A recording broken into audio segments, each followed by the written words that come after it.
on 3, 1, 2.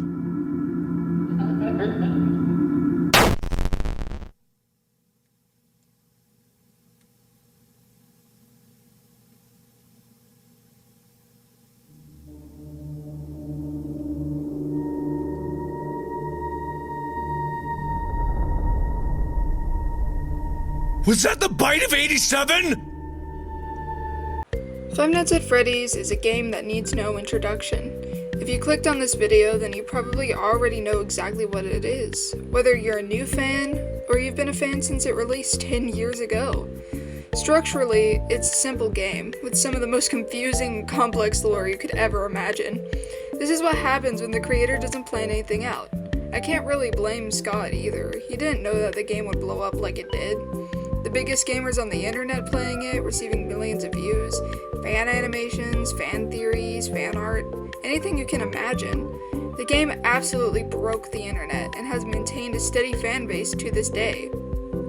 Now, back when the fandom was still young, there was a certain little guy that got their grubby little hands on some FNaF. That little guy was me, Eddie. I stumbled across Five Nights at Freddy's when I was 8 or 9 years old, so about 10 years ago. I know that the first 3 were released when I discovered it, and the 4th might have been released shortly after, but I remember being hyped for the release of Sister Location, so if it wasn't out yet, I didn't even realize. I think finding it was a bit of a mistake, because I was super interested and super afraid.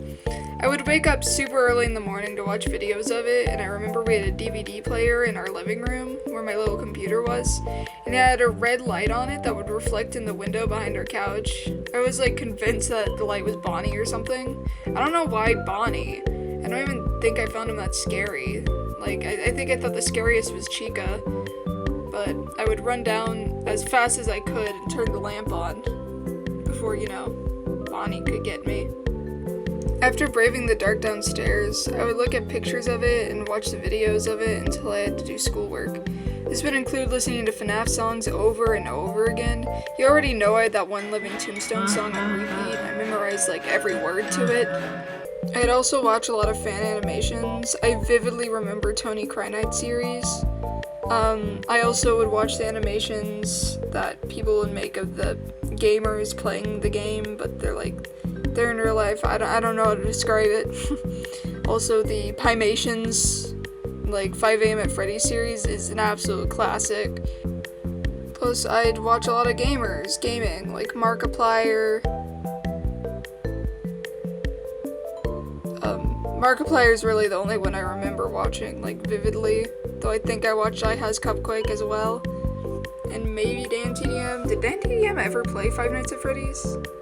I don't even know. This series was something I thought about almost constantly. It was all I wanted to talk about with my friend, and thank goodness they put up with me. Like, we're still friends to this day, and I do not know how I did not annoy them enough that they didn't want to be friends anymore. I think the only people that didn't know about my obsession were my parents. I was afraid they'd deem the game too scary for me and not let me watch anything about it anymore. And that was something I just couldn't have. In honor of FNaF being around for a decade, I have drawn the original 4 animatronics from the first game. Not Golden Freddy, sorry, maybe I'll do them later. These 4 characters have really strong designs, some of the best in the series. They strike a good balance between average friendly-looking animatronic performers for kids and scary nightmare creatures. Especially Chica, I find her quite unsettling, still. The way she glares at the camera and the fact she has teeth in her beak, she's just really creepy and I like her a lot. The way these characters are posed on the camera is like everything when it comes to the presentation. Like, they go from this to this, and it's still the same character, still the same little guy, but it's like 100 times creepier because of how they look at the camera. It's great. It's mwah, you know? I decided on my drawings I'd give them little vests, since animatronic performers are rarely naked. Freddy and Bonnie get vests and ties, Chica still has her iconic bib, and Foxy has pants and a pirate hat. I also wanted to give them each their own little accent color. Like Freddy, I gave him blue because of his eyes. Bonnie got pink because of his eyes. Chica got purple, and probably guess why. Foxy got yellow and a kind of a maroon color that he used for his hat, eye patch, and non-hook part. I don't know what that's called. I had intended to give everyone but Bonnie eyebrows, much like their canon designs, but since I tend not to draw eyebrows anyway, I forgot them on Chica and Foxy. So I guess Bonnie just doesn't get to be special anymore. Sorry, Bonnie. I'm really happy with how they turned out. While I don't think I struck the balance between creepy and fun that these guys fell into that made them so iconic, I still enjoyed drawing them, as I have for the past 10 years. I feel like, in the end, this series has a special place in my heart. I don't know all the lore, and I kinda stopped paying attention to everything after Ultimate Custom Night, but I feel very strongly towards it. The series scares me horribly when I try to play any of the games because it stresses me out. The series has audio cues that are too quiet for anyone to hear. The series has the most convoluted story out of any video game I've ever seen, but I love it. I love the characters, I love the setting, I love the basic concept, and I have loved it for 10 years.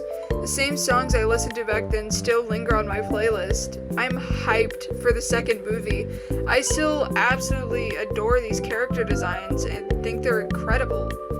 All I really have to say is thank you, Five Nights at Freddy's, and thank you, Scott Cawthon. You inspired me to get into drawing and helped me find my passion, and most of all, you made me gay.